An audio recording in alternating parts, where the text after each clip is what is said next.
And we are off to the races here on this 5-on-5. Good morning, everybody. And at number 5 on the front end, Lewis Hamilton produced one of the greatest performances of his career to hunt down Formula One title rival Max Verstappen and win an action-packed Brazilian Grand Prix on Sunday. The dramatic victory ensured the 7-time world champion slashed his Red Bull rival's championship lead to just 14 points, throwing that title race wide open with 3 races left on the calendar. The Mercedes driver has now won 6 races this season. He started the race back in 10th after a series of time penalties, but worked his way through the grid before racing Verstappen wheel to wheel. Just an absolutely amazing drive by Lewis Hamilton.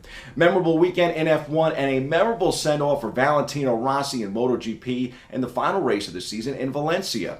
And a sea of yellow Sunday in Spain, a final farewell to Rossi after 26 years as the most iconic motorcycle racer in history. Riding out on that warm-up lap, having qualified in a highly respectable 10th place, the Italian was greeted by a standing ovation from beneath an ocean of yellow flags, his signature color. His final career stats: 432 Grand Prix starts, 115 wins, 235 podiums, and 65 poles across all 3 classes of the World Championship. He would finish 10th as he brought down the curtain on his illustrious career.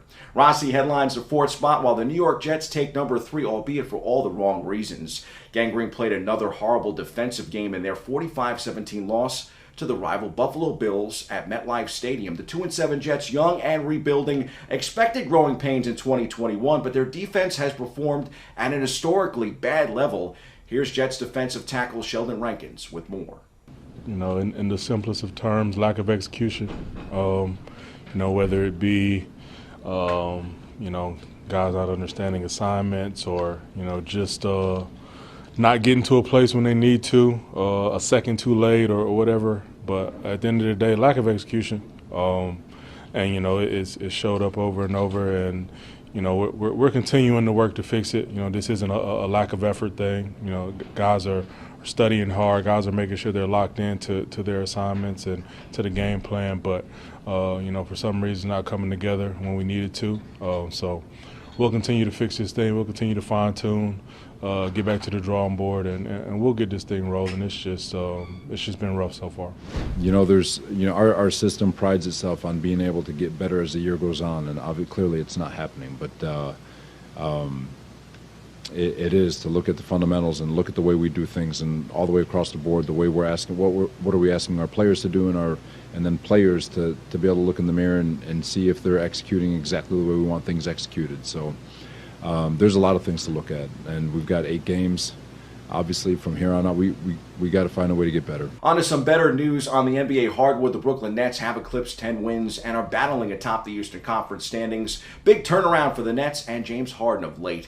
We go back inside the locker room for more. We didn't take them very lightly. We came out and tried to just play very, very good Brooklyn Nets basketball on both ends of the ball.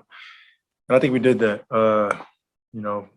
4 quarters of just pretty solid game for us, especially a 6 game of a long road trip. So we're just happy to get back home and be able to play in front of our crowd. The energy we played with on both sides of the ball, especially, having, 6 games on the road, and we haven't really played a lot of road games. So to come in here and, stick together and get some wins, it felt good. But overall, I like the brand of basketball we played on both ends.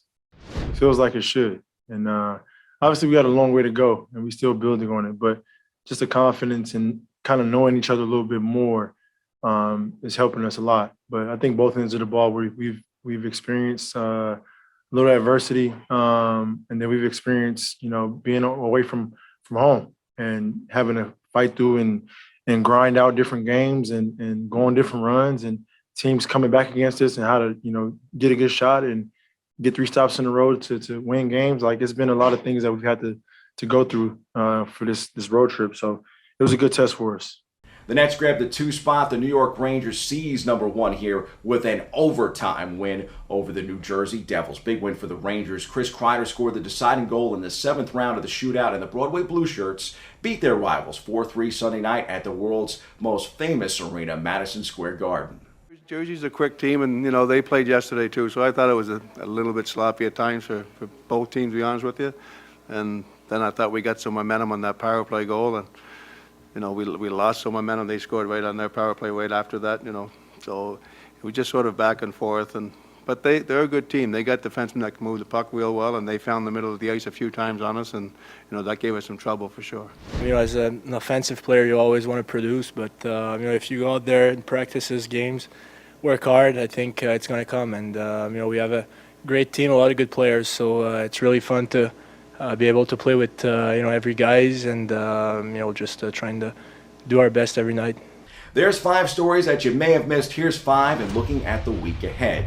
In at number 1, the Yankees appear to be serious players as we move into the hot stove. Free agency is underway. The Bronx Bombers are already linked to star first baseman Matt Olson and standout shortstop Carlos Correa, among many others. That news comes in a week when the team's franchise player Aaron Judge takes home a Silver Slugger Award for his banner year. Judge said this week that he wants to be a Yankee for life. I can't blame him.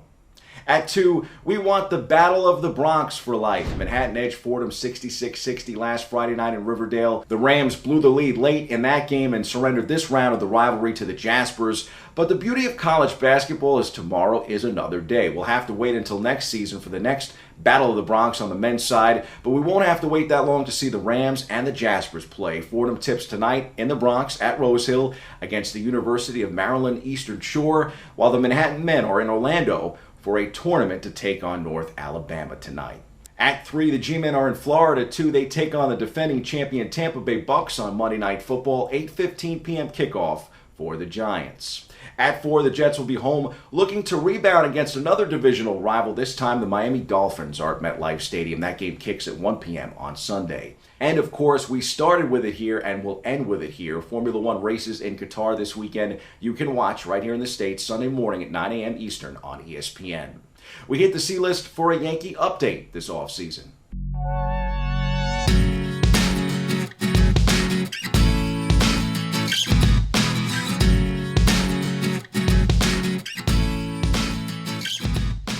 The Bronx Bombers heard some great things from Aaron Judge. The slugger made it clear his desire to stay in pinstripes, saying if it was up to him, open quote, I would be a Yankee for the next 10 years for sure, close quote.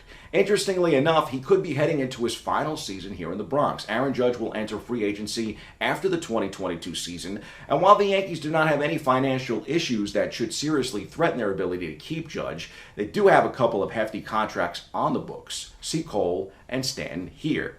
As for where the Yanks stand right now, it is largely assumed that after moving Gleyber Torres back to second base, the club will come away with one of the winter's top free agent shortstops. Certainly seems like a shakeup around that core of Judge, Cole, and Stanton is upon us. It's just not clear exactly yet what that will look like here in the Bronx. The Pinstripers should go ahead and extend Judge. He is a star by every measure. Sure, he has yet to replicate his 52 home run Rookie of the Year campaign that put him on the map in 2017, but in the 4 seasons since that breakout, Judge ranks 19th among all batters in total wins above replacement. Judge is also a very underrated defender, racking up 11 defensive runs saved as a right fielder in 2021. It's hard to believe, but he will turn 31 years old in April of the first year of any new deal that he signs. I don't think the Yanks can afford to give him a 10-year deal, but I wouldn't be surprised to see a 7-year pact between the two, despite the health risks and the fact that the Yanks haven't won a World Series with Judge and company.